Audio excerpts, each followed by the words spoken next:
नमस्कार दोस्तों, रियांश झारखंड अपडेट में आपका स्वागत है।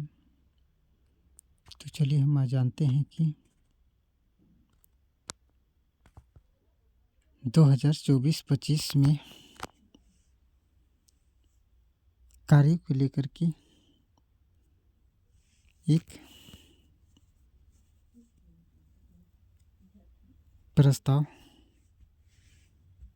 का मंजूरी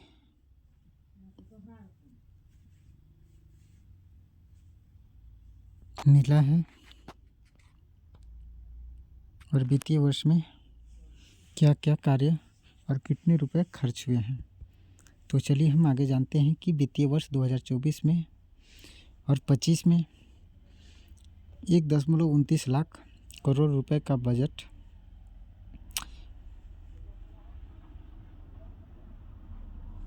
है। बचे 3 माह में 45% राशि खर्च करना चुनौती। 9 माह में 55% राशि ही खर्च। बजट के 20,000 करोड़ रुपए हो सकते हैं सरेंडर। चलिए आगे जानते हैं कि वर्तमान वित्तीय वर्ष 2024-25 के 9 माह बीत चुके हैं। 31 दिसंबर 2024 तक करीब 70,000 करोड़ रुपए ही खर्च हुए हैं। यह कुल बजट 1.29 लाख करोड़ की करीब 55% राशि है। महालेखाकार द्वारा राज्य सरकार को इस खर्च की जानकारी दी गई है। अब वर्तमान वित्तीय वर्ष के 3 माह में 45% खर्च करने की चुनौती राज्य सरकार के पास है।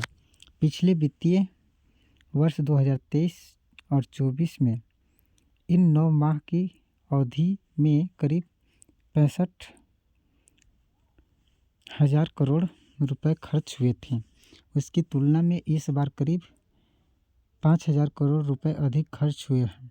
इसमें पूंजीगत व्यय गत वर्ष की तुलना में करीब 10% अधिक है। इस साल लोकसभा और विधानसभा चुनाव की आचार संहिता के कारण बीच की अवधि में खर्च की रफ्तार थोड़ी धीमी रही है, लेकिन अब रफ्तार तेज हुई है। सूत्रों का कहना है कि सरकार के आय और व्यय के हिसाब से कुल बजट का 20,000 करोड़ रुपए सरेंडर हो सकता है। बहरहाल 1.29 लाख करोड़ के बजट में 1.10 लाख करोड़ तक ही खर्च हो सकने की स्थिति है। बकाया केंद्रीय सहायता मिलने पर खर्च बढ़ सकता है। मालूम हो कि पहले पूंजीगत व्यय मद में कम राशि खर्च होती थी, इसमें बढ़ोतरी हुई है। वित्तीय वर्ष 2023-24 में झारखंड सरकार ने पूंजीगत व्यय मद में 14,015 करोड़ रुपए खर्च किया था। वर्ष 2024-25 में यह खर्च 21,569 करोड़ रहा। केंद्र ने राज्यों को पूंजीगत व्यय के लिए 50 वर्ष का ब्याज रहित ऋण देख रहा है। पूंजीगत व्यय कैपिटल एक्सपेंडिचर वह खर्च होता है जो दीर्घकालिक संपत्ति या आधारभूत संरचनाओं की खरीद, निर्माण या सुधार के लिए किया जाता है। यह खर्च एक बार में किया जाता है और इसका लाभ कई वर्षों तक मिलता है। आगे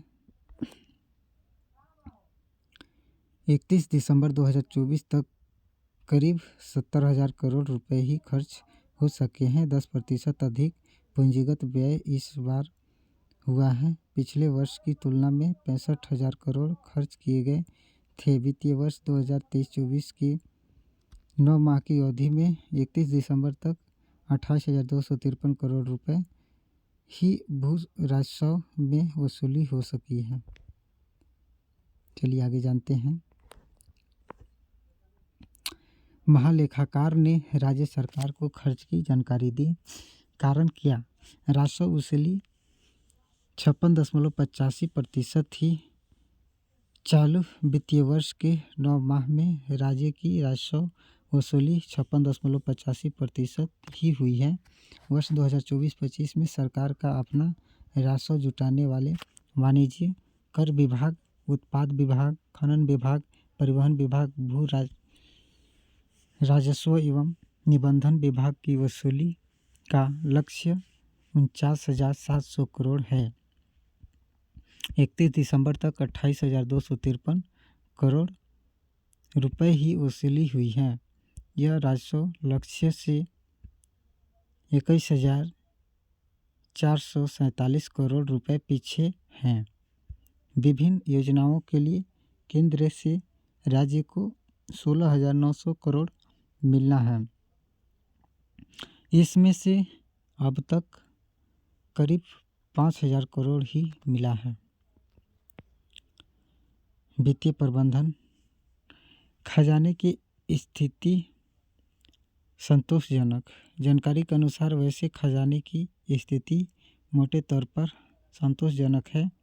मैया सम्मान योजना के कारण कई विभागों से योजना की राशि सरेंडर कराने और उसका पुनर्योग से वित्तीय संतुलन बना हुआ है। केंद्र सरकार की ब्याज रहित कर्ज देने की नीति से भी राज्य की वित्तीय स्थिति पिछले कुछ वर्षों से मजबूत हो रही है। केंद्र सरकार ने भी राज्यों को 50 वर्षों के लिए ब्याज रहित कर्ज देने की घोषणा की है। राज्य के अपने स्रोतों से मिलने वाले राजस्व का हिस्सा भी बढ़ा है। राजकोषीय घाटा नियंत्रित रहा है। राज्य का अपने कर और गैर कर स्रोतों से मिलने वाले राजस्व का अंश बढ़ने से सरकार के महंगे दर पर लिए गए कर्ज को समय से पहले लौटाने के फैसले से ब्याज खर्च में कमी आई है। आगे, वित्तीय संकट से बचने के लिए कंसोलिडेटेड सिंकिंग फंड बना। भविष्य में वित्तीय संकट से बचने के लिए राज्य सरकार ने एक कंसोलिडेटेड सिंकिंग फंड बनाया है। 3 साल में इस फंड में 600 करोड़ रुपए जमा किए गए हैं, जिसमें हर साल बकाया ऋण का 5% जमा होगा। आगे, बजट सत्र प्रस्ताव को मिली मंजूरी। राज्यपाल का अभिभाषण 24 फरवरी को राज्यपाल संतोष कुमार गंगवार ने प्रस्तावित बजट सत्र पर मंजूरी दे दी है। बजट सत्र 24 फरवरी से शुरू होगा और 27 मार्च तक चलेगा। 3 मार्च को वित्तीय वर्ष 2025-26 का बजट पेश होगा। 28 फरवरी को अनुपूरक बजट पेश होगा। विधानसभा के कार्यक्रम 24 फरवरी नए सदस्यों वाद विवाद का शपथ यदि हो। 8 से 9 मार्च अवकाश।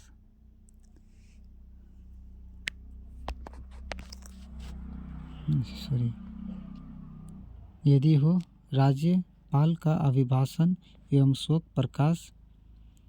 25 फरवरी प्रश्नकाल राज्यपाल के अभिभाषण पर वाद विवाद। 26 फरवरी अवकाश। 27 फरवरी प्रश्नकाल। चालू वित्तीय वर्ष 2024-25 का तीसरा अनुपूरक बजट राज्यपाल के अभिभाषण पर चर्चा और सरकार का उत्तर। 28 फरवरी प्रश्नकाल। अनुपूरक बजट पर चर्चा। 1 मार्च से 2 मार्च अवकाश। 3 मार्च आगामी वित्तीय वर्ष 2025-26 का बजट। 4 से 7 मार्च प्रश्नकाल बजट पर वाद विवाद। 8 मार्च से 9 मार्च अवकाश। 10 से 11 मार्च प्रश्नकाल बजट पर डिबेट।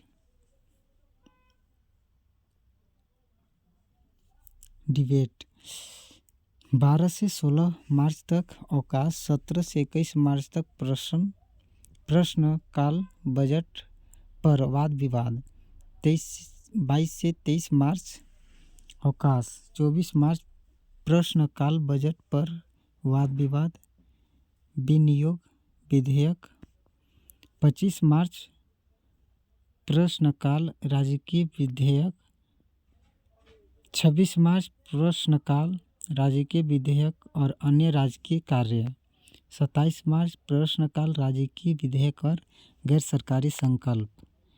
तो इस प्रकार से मंजूरी दी गई है। वित्तीय वर्ष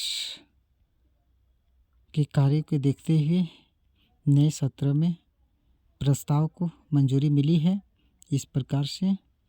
तो चलिए हम फिर से आप सभी के बीच नेक्स्ट वीडियो में मिलते हैं। तब तक के लिए मुझे इजाज़त दीजिए। धन्यवाद दोस्तों।